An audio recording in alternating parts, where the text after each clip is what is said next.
Bien, pues vamos a hablar a continuación ya propiamente de las características de Paxlovid, que es nuestro inhibidor de proteasa oral, que es una combinación de nirmatrelvir, que es un antiviral altamente específico diseñado para el tratamiento de SARS-CoV-2, con ritonavir, que funciona como un potenciador farmacocinético, del cual les daré también algunas eh, descripciones puntuales. Como ya se mencionó, este es un fármaco autorizado para uso de emergencia para el tratamiento de la COVID-19 de leve a moderado en pacientes que tengan factores de riesgo de progresión hacia la gravedad. Revisaremos primero lo que son las bases biológicas del tratamiento específicamente antiviral para el SARS-CoV-2. Veremos cuáles son los targets terapéuticos dentro del ciclo viral del SARS-CoV-2 y veremos también cuál es entonces el modo y mecanismo de acción del inhibidor de proteasa nirmatrelvir en combinación con ritonavir, al cual me voy a estar refiriendo a continuación como Paxlovid, que es el nombre que tiene también ya aprobado la Autoridad Regulatoria de México. También hablaremos algunos aspectos del desarrollo preclínico y también del desarrollo clínico, que con toda esta información y este programa de investigación fue que dio sus resultados a la aprobación para su uso de emergencia por las principales agencias regulatorias del mundo, incluyendo la de México. Y veremos también aspectos importantes de la posología. De esto ya el doctor Arturo Galindo habló de cómo ahora las variantes virales y también este fenómeno del escape vacunal que están propiciando principalmente las nuevas variantes, el cómo también la inmunidad puede estar disminuida o lo que podemos nosotros llamar una falta de inmunogenicidad o de reactogenicidad en personas que tienen inmunosupresión. Y por otro lado, también cómo la transmisión nos ha generado necesidades ahora específicas cuando estamos en la era de la Omicron con sus variantes y subvariantes. Entonces, ahora necesitamos tener, como ya se mencionó, oportunidad diagnóstica y esto tiene que ver con lo que voy a hablar más adelante, que son las bases del tratamiento antiviral, que es que nosotros podamos tener un diagnóstico lo más rápido posible o lo más oportuno posible para poder incidir con las estrategias terapéuticas disponibles o que se pudieran tener disponibles y más ahora cuando tenemos alternativas orales, ambulatorias y que además podamos nosotros instalarla en sitios de entornos ambulatorio precisamente para optimizar este concepto de la oportunidad del tratamiento antiviral. Y para ello me voy a permitir describir brevemente lo que es el curso de la enfermedad, pero hablando principalmente de lo que implica la replicación viral. La replicación viral solamente la vemos dentro de la primera etapa de la enfermedad y esto en promedio ocurre entre el día -1 al día 0 y aproximadamente hacia el día 5 o a máximo hacia el día 7 es donde nosotros encontramos la mayor capacidad de reproducción o de replicación viral. Dicho de otra forma, aquí es donde tenemos un aumento de la carga virológica y es donde nosotros podemos encontrar que tenemos los síntomas característicos de esta fase, que es la fatiga, el dolor de cabeza, mialgia, dolor de garganta, congestión nasal, rinorrea.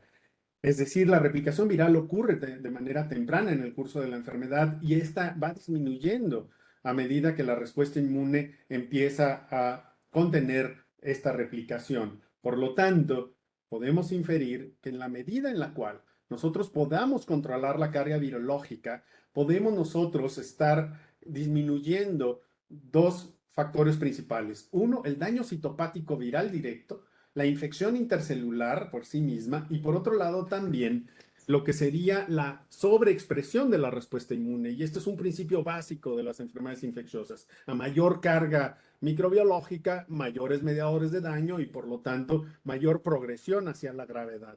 Por lo tanto, esto es la base fundamental del tratamiento antiviral, el que nosotros podamos incidir en esta etapa, en la fase de mayor carga virológica. Así, también hemos encontrado que la carga viral es más alta durante la primera, perdónenme que tengo aquí problemas con el mouse que está muy sensible. La carga virológica es más alta durante la primera semana de inicio de los síntomas. Así, vemos que en esta etapa, que es durante los primeros 5 días, es donde podemos encontrar mayores copias cuando nosotros las medimos, ya sea en aspiradas endotraqueales o en saliva. Y por otro lado, esto correlaciona principalmente con la transmisibilidad, porque esta carga viral incrementada sugiere que puede transmitirse con mayor facilidad, incluso cuando los síntomas son relativamente leves.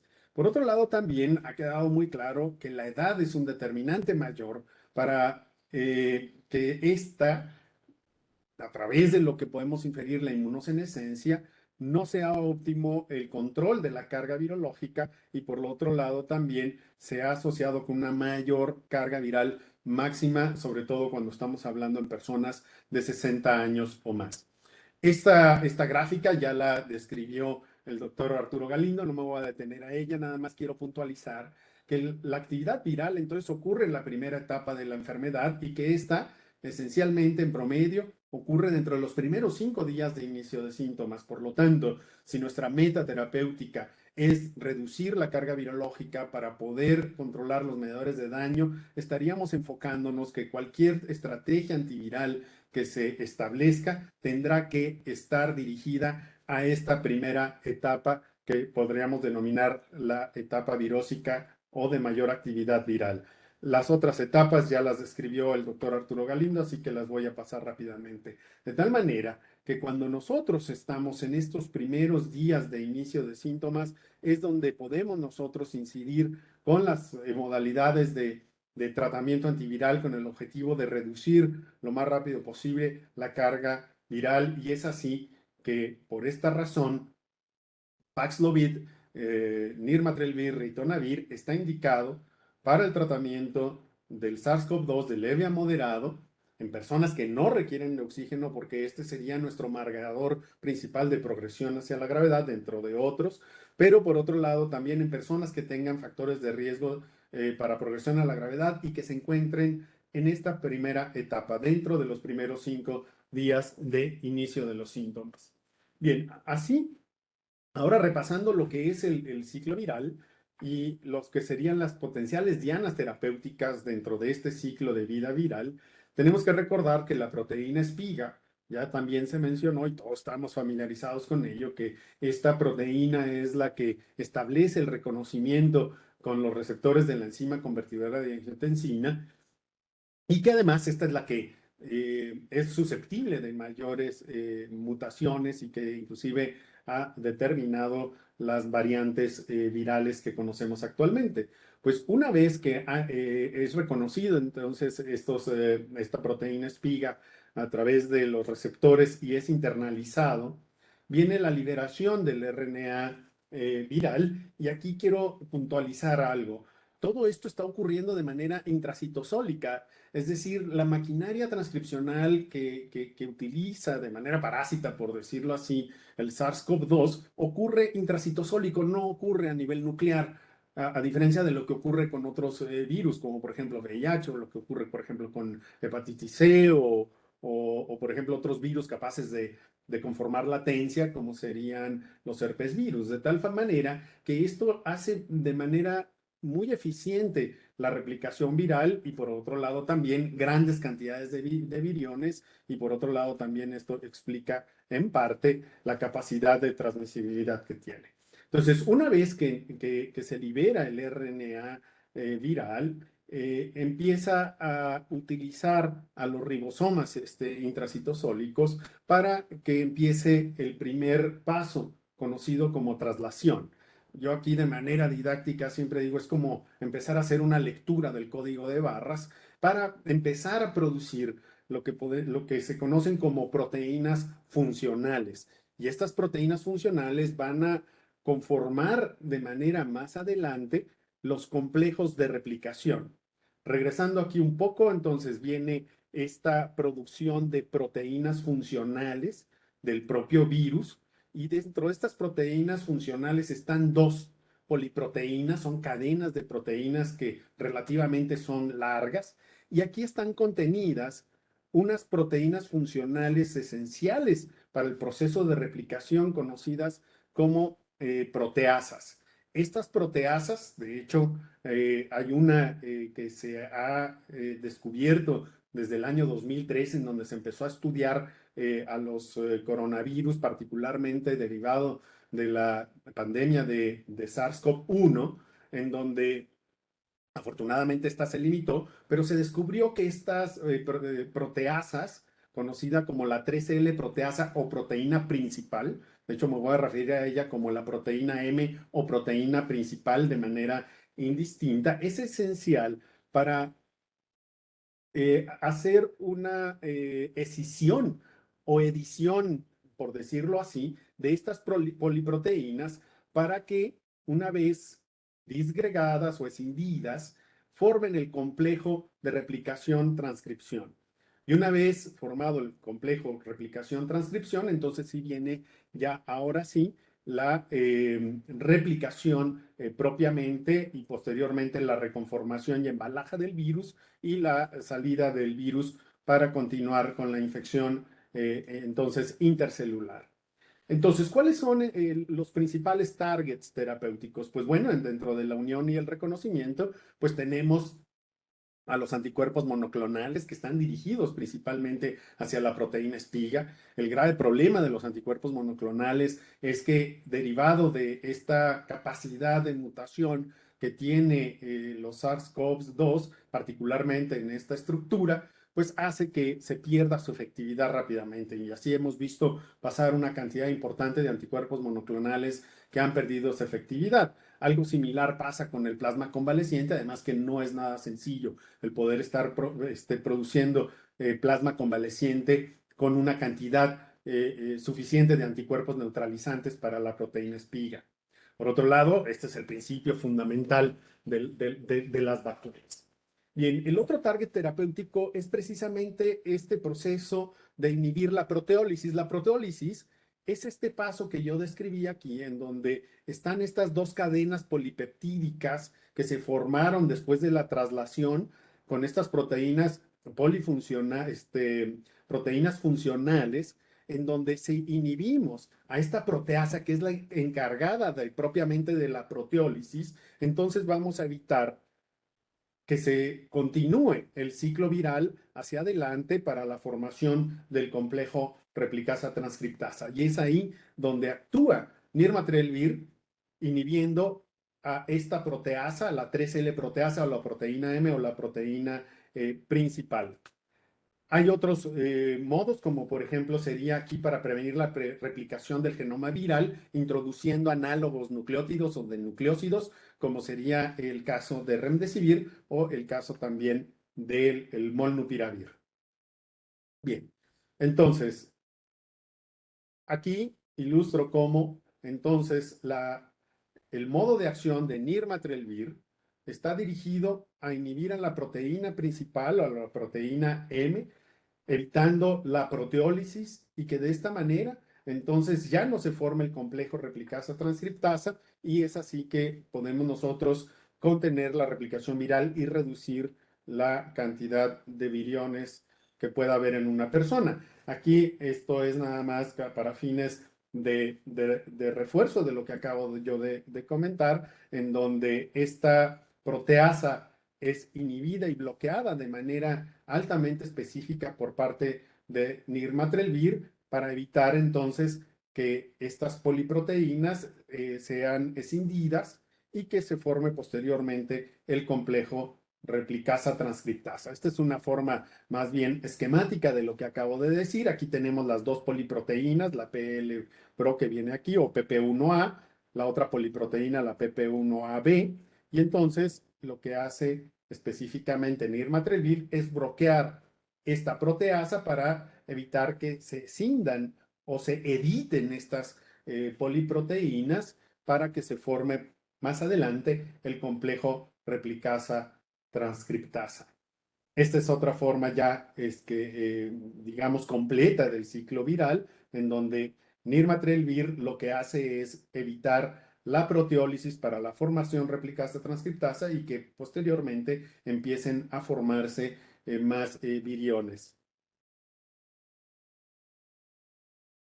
Aquí lo que quiero mencionar, esta es la conformación espacial de lo que es la proteína principal. Aquí quiero mencionar que esta proteína se empezó a estudiar hacia el año 2003, como les comentaba a propósito del SARS-CoV-1. Y aquí hubo varios descubrimientos que son importantes y creo que vale la pena destacar. Uno es que esta proteína principal es altamente conservada dentro de los coronavirus. Es decir, todos los coronavirus la tienen. Estoy hablando de los coronavirus estacionales, lo tiene SARS-CoV-1, lo tiene SARS-CoV-2, todos los coronavirus humanos o que afectan a los humanos tienen esta proteína y que por otro lado no, o esta proteasa, y que por otro lado no se parece a ninguna de las proteasas humanas ni tampoco a otras proteasas virales, ni siquiera las proteasas que tiene VIH o las que tienen los virus de hepatitis o algunos otros herpesvirus. De tal manera que podemos hablar que este es fue un target muy atractivo para poder estar diseñando formas de poder bloquear esta actividad. Y es así que dentro de un desarrollo preclínico y a través de inteligencia artificial se desarrolla este compuesto, el PF07321332, que a la postre es el nirmatrelvir. Con esto también quiero decir que nirmatrelvir es un antiviral de diseño específico para inhibir las proteasas que son altamente conservadas y específicas del SARS-CoV-2. Y por eso es que a través de todo este análisis, primero de inteligencia artificial y posteriormente de estudios in vitro y posteriormente en modelos animales, se pudo tener una molécula con alta afinidad contra esta proteasa, que además tiene diferentes modos de anclaje o de interacción con esta proteasa para generar esta inhibición. Y aquí solamente quiero mostrarles cómo a través de una fase preclínica se pudo demostrar que nirmatrelvir era capaz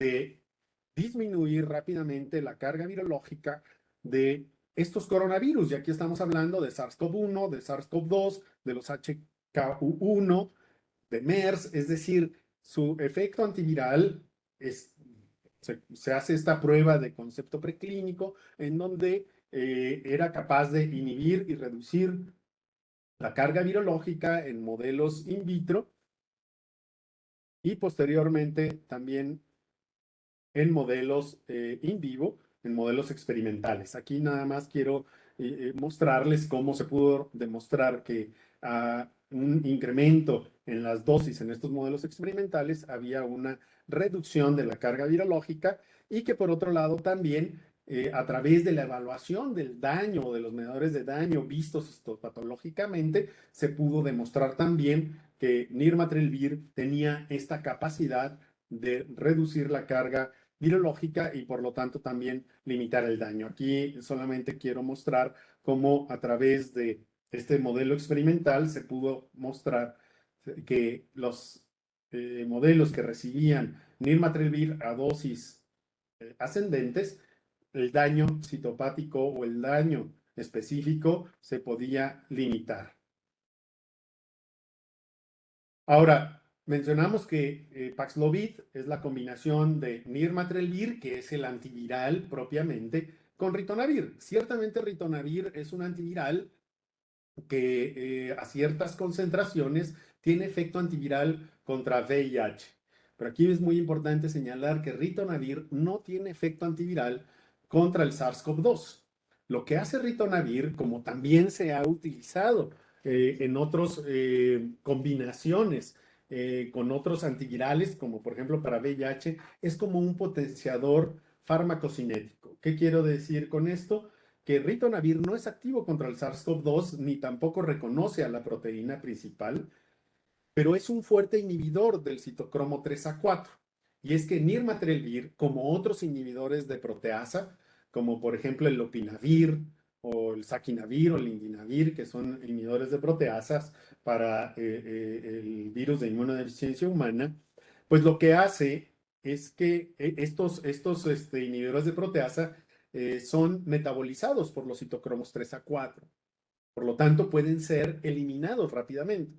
Lo que hace el ritonavir es inhibir la eliminación del nirmatrelvir a través de la inhibición de los citocromos P3A4 hepáticos y que con ello podamos nosotros mantener las concentraciones adecuadas de nirmatrelvir. Por esta razón, el ritonavir lo que hace es un potenciador farmacocinético, no es propiamente un antiviral, sino lo que hace es pues, un ecualizador pues, de las concentraciones del nirmatrelvir en sangre para que éste pueda entonces sí ejercer su efecto antiviral. Y aquí lo pongo de manera ilustrativa. El nirmatrelvir entonces es afectado por los citocromos, particularmente por el citocromo 3A4.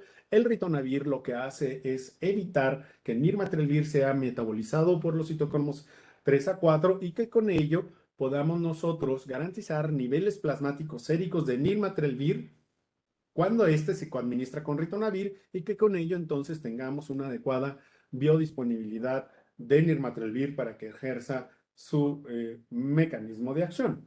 Y aquí lo muestro en esta gráfica proveniente de los estudios de farmacocinética en voluntarios sanos, en donde vean ustedes aquí las concentraciones de nirmatrelvir solo, en esta línea en negro, en donde vemos cómo rápidamente es metabolizado el nirmatrelvir y cae en sus concentraciones, inclusive por abajo de los que serían las concentraciones efectivas 90, y que por eso al potenciarlo con el ritonavir o al combinarlo con ritonavir, lo que tenemos entonces es un incremento en sus concentraciones, por otro lado también, por supuesto, en su vida media y que con ello se garantice entonces la estabilidad suficiente y las concentraciones suficientes para ejercer su efecto antiviral.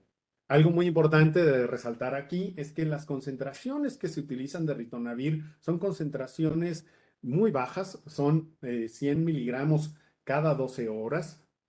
Si nosotros lo comparamos con las dosis que se utilizan en combinación con otros inhibidores de proteasa, como para el tratamiento del virus de inmunodeficiencia humana, estamos hablando que ya hemos llegado a utilizar hasta 1.6 gramos de ritonavir en el caso de combinación con inhibidores de proteasa para VIH, pero en este caso, con tan solo 200 miligramos al día, podemos ejercer un efecto inhibitorio de los citocromos 3A4 para que con ello entonces nirmatrelvir no sea metabolizado y podamos mantener sus concentraciones adecuadas. Aquí igualmente en este estudio de voluntarios sanos de farmacocinética podemos ver cómo en la línea azul tenemos las concentraciones efectivas 90, en la línea verde vemos las concentraciones de nirmatrelvir en combinación con ritonavir a dosis que ya podemos denominar las terapéuticas en humanos, en donde con 300 miligramos cada 12 horas de nirmatrelvir en combinación con 100 miligramos cada 12 horas de ritonavir, las concentraciones se mantienen estables y por encima de la concentración efectiva 90, y algo que también es muy importante, considerablemente alejados de lo que serían las concentraciones potencialmente tóxicas. Aquí también quiero mencionar que el perfil de nirmatrelvir, su perfil de seguridad, tomando en cuenta que su modo de acción es altamente específico para inhibir a la proteasa principal del SARS-CoV-2 y que por otro lado, estas proteasas no existen en humanos ni tampoco en otros virus, lo hace altamente específico y por lo tanto no afectar procesos celulares en humanos y por lo tanto su perfil de seguridad es muy, muy amplio. Así no tiene efecto ni siquiera mutagénico, no tiene efecto sobre la prolongación del QT, tanto que se le ha denominado en términos de seguridad como de alta limpieza genética porque no tiene esta capacidad de generar mutaciones. Entonces, la adición de ritonavir como potenciador farmacocinético para nirmatrelvir es que si bien es un antirretroviral oral desarrollado originalmente para el VIH, es un inhibidor fuerte del citocromo A4. Su perfil de seguridad es bien conocido y ahora lo utilizamos a dosis bajas en combinación con otros inhibidores de proteasa, en este caso de nirmatrelvir como un potenciador farmacocinético, y que con ello mejoramos la biodisponibilidad de nirmatrelvir al ralentizar su metabolismo por los citocromos, de tal manera que una dosis de 300 miligramos de nirmatrelvir en combinación con 100 miligramos de ritonavir 2 veces al día se logren concentraciones varias veces por encima de la concentración efectiva 90. Esto se demostró tanto in vitro, se demostró también in vivo, y por lo tanto esto dio paso entonces al desarrollo tanto clínico y también posteriormente a su aprobación para su uso de emergencia. Esto ya lo mencionó, los estudios de toxicidad y de genotoxicidad en dosis repetidas no revelaron ningún riesgo debido al nirmatrelvir. Por otro lado, tampoco se observaron efectos en estudios de fertilidad y desarrollo embrionario fetal. Esto en ratas, no se ha hecho todavía en estudios en humanos. Y todavía no se han hecho estudios sobre la carcinogenicidad en relación al nirmatrelvir. En cuanto al ritonavir, de esto sí ya se tiene mucho más información. Esto es una molécula ya previamente conocida, en donde también los estudios de toxicidad en ritonavir en animales, principalmente la toxicidad está en hígado, en retina, glándula tiroides y en riñón, siempre y cuando sea esto en dosis repetidas y también en dosis supramáximas. Por lo tanto, las dosis o el margen terapéutico de ritonavir también está muy bien establecido. La enzima entonces, la enzima o proteína principal o la proteasa principal del SARS-CoV-2 es fundamental para el ciclo de vida de los coronavirus, lo que lo convierte en un target farmacológico muy atractivo. También se ha demostrado que nirmatrelvir inhibe de manera específica la proteína principal del SARS-CoV-2, así como también de los coronavirus relacionados, y que también se ha demostrado su eficacia in vitro contra las diferentes variantes virales, incluyendo también la variante Omicron. También la coadministración con ritonavir mejora la biodisponibilidad de nirmatrelvir, precisamente a que el ritonavir enlentece el metabolismo por los citocromos, particularmente el citocromo P3A4. Entonces, Paxlovid es la combinación de nirmatrelvir envasado con comprimidos de ritonavir. Aquí rápidamente nada más quiero hacer mención del estudio pivotal que dio pie a las aprobaciones para su uso de emergencia por las principales agencias regulatorias internacionales, que es el estudio EPIC-HR, se le denomina así HR porque este fue un estudio diseñado para pacientes no vacunados con alto riesgo de progresión hacia la gravedad, por eso es high risk, por siglas en inglés. Y aquí solamente quiero mostrarles algunos de los resultados en donde el objetivo fundamental o los desenlaces primarios eran encaminados a establecer la reducción o la efectividad en cuanto a la reducción en el riesgo de hospitalización y muerte por cualquier causa en personas adultas que tuvieran confirmación de la infección por SARS-CoV-2, también con síntomas de leves a moderados, y que además tuvieran factores de riesgo, algún factor de riesgo de progresión hacia la gravedad, y algo fundamental, que se encontraran dentro de los primeros 5 días de iniciados los síntomas.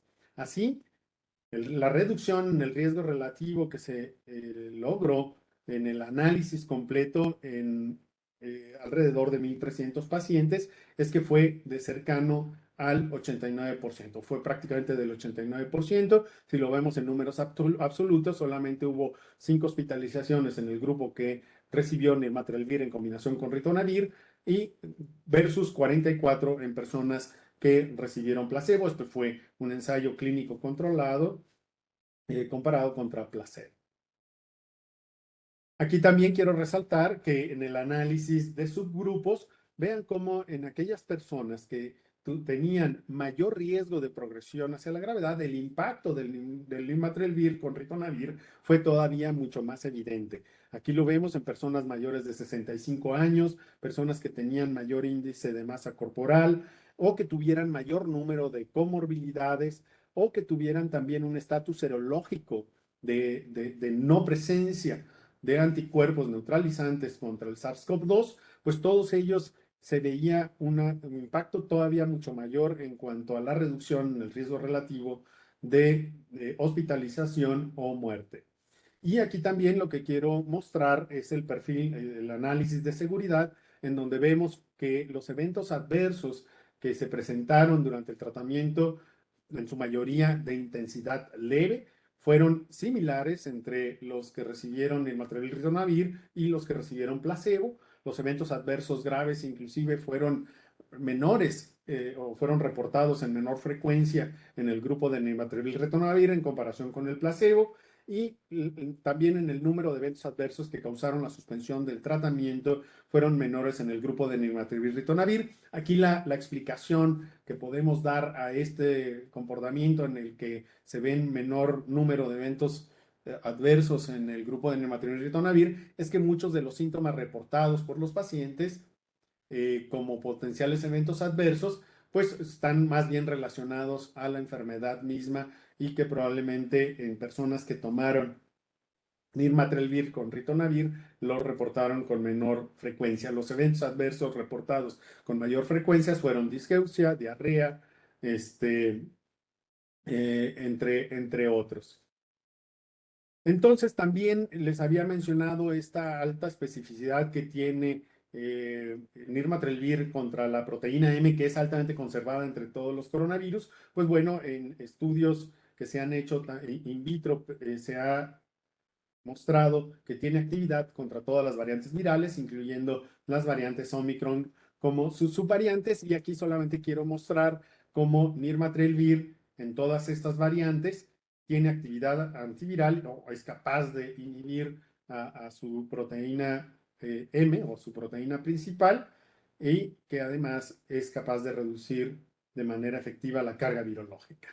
Entonces, el ritonavir administrado con nirmatrelvir, esta es su dosificación. La dosis recomendada es de 300 miligramos de nirmatrelvir, es decir, 2 comprimidos de 150 miligramos de nirmatrelvir con 100 miligramos de ritonavir en una dosis matutina y de igual manera en una dosis nocturna, es decir, cada 12 horas, de igual manera de nirmatrelvir 150 miligramos, 2 tabletas, en combinación con una tableta de ritonavir de 100 miligramos.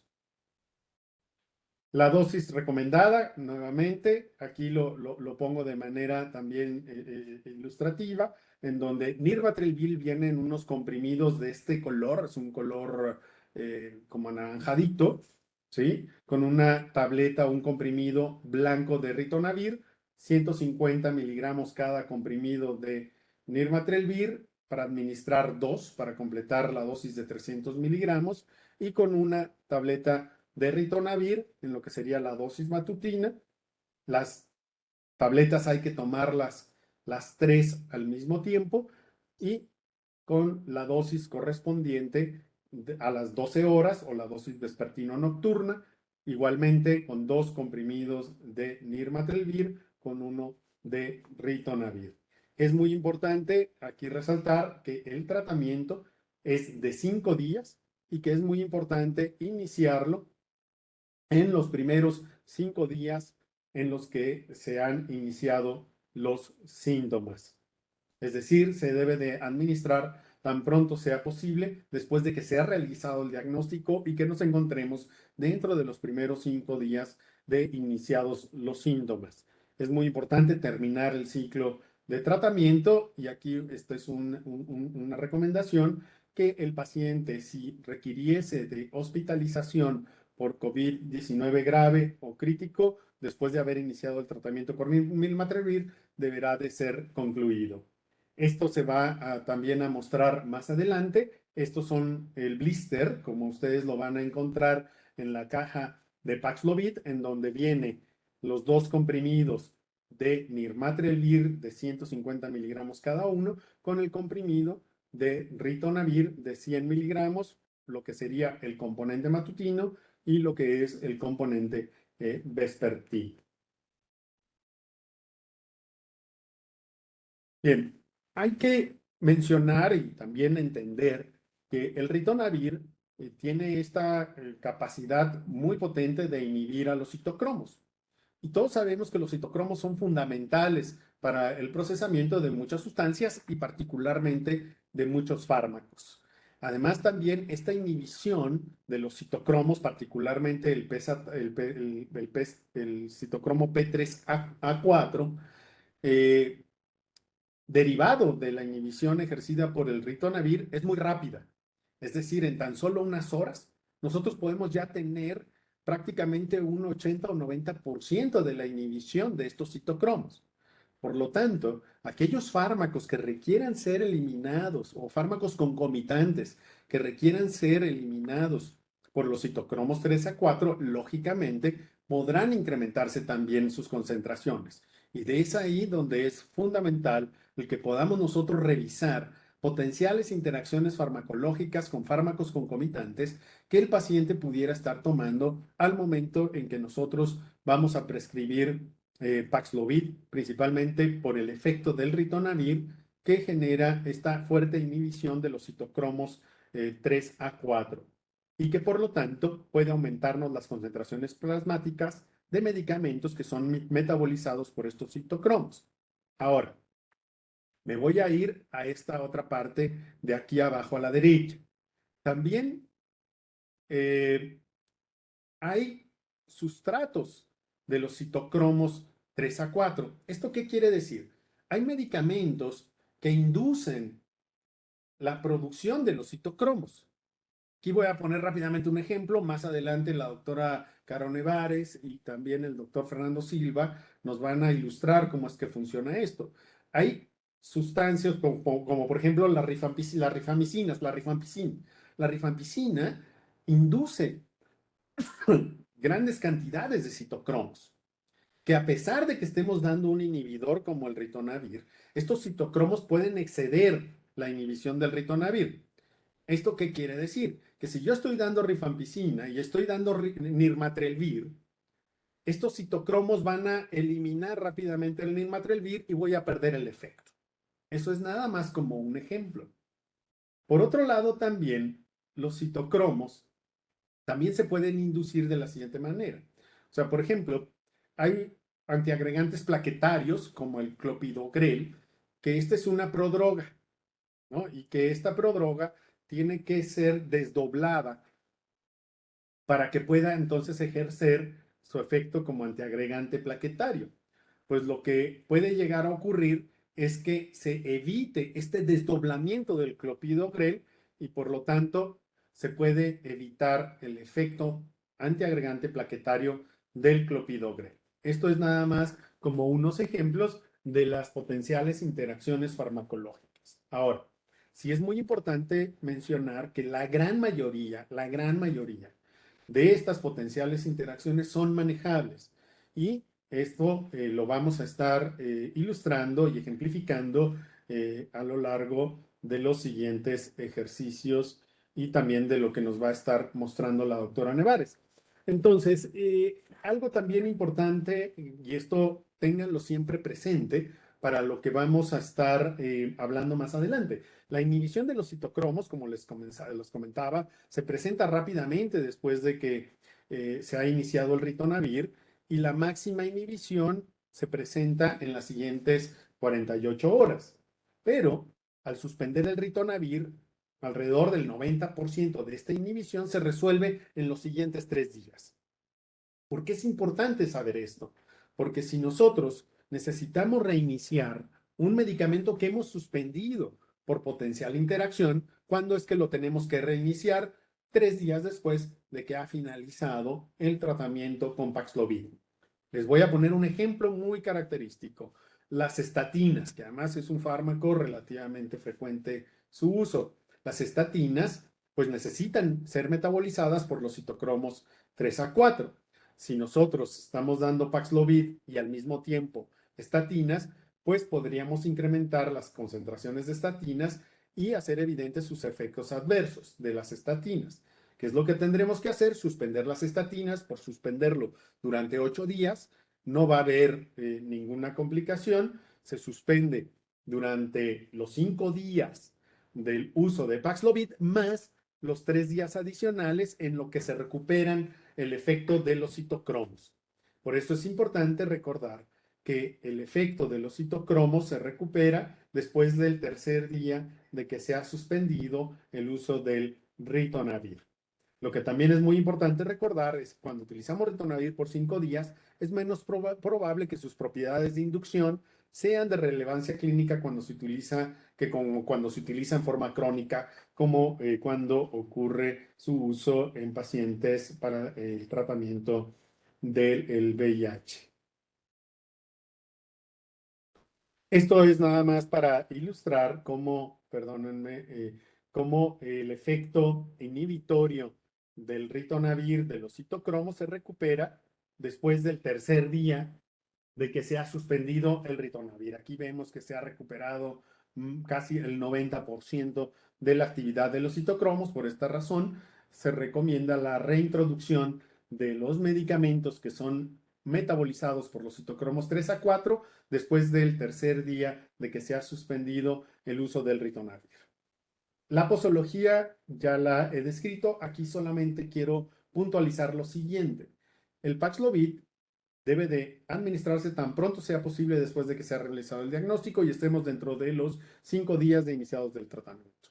Si el paciente ha olvidado una dosis, es decir, el paciente omite una dosis de Paxlovid dentro de las 8 horas posteriores a la hora en la que se toma habitualmente el tratamiento, el paciente debe de tomarlo lo antes posible y reanudarlo con el horario de dosificación normal.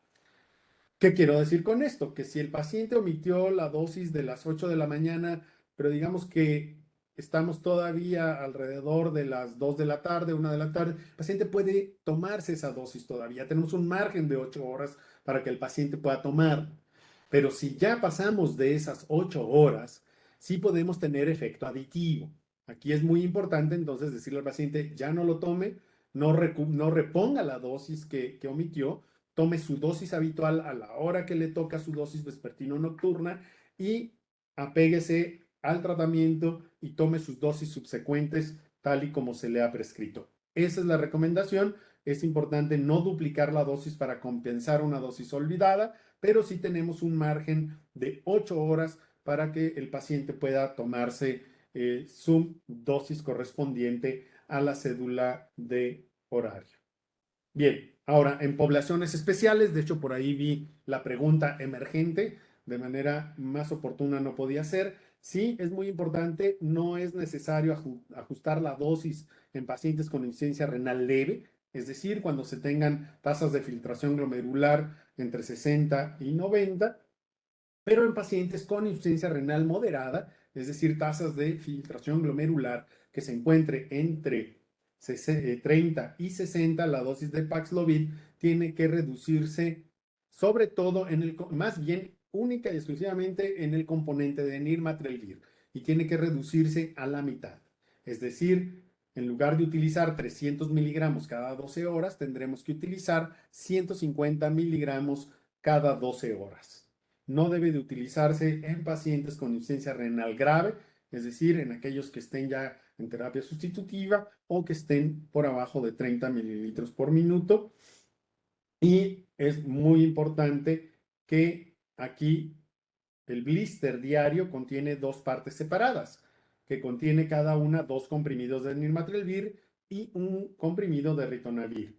Por lo tanto, los pacientes con insuficiencia renal moderada deberán ser alertados o el médico deberá de retirar un comprimido de nirmatrelvir, ¿sí?, en el componente de la mañana y un comprimido de nirmatrelvir en el componente de vespertino nocturno. En pacientes con insuficiencia hepática no es necesario ajustar la dosis de Paxlovid en pacientes con insuficiencia hepática leve o moderada. es decir, aquellos que están en clase A o clase B de la clase Child-Pugh, y no debe utilizarse en pacientes con insuficiencia hepática grave o Child-Pugh clase C. En poblaciones especiales también, hablando de personas que tienen tratamiento concomitante con ritonavir, es decir, que están recibiendo ritonavir o cobicistat, que estos también tienen efecto inhibidor de los citocromos, no es necesario ajustar la dosis. De hecho, la dosis de ritonavir adicional o aditiva que pudiera tener un tratamiento para VIH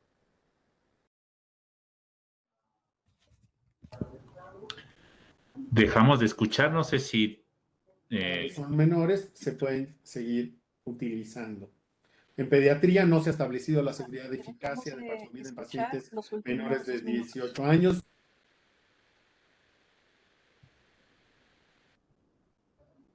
Mi presentación. Muchísimas gracias y más adelante tendremos espacio para comentarios, preguntas o dudas.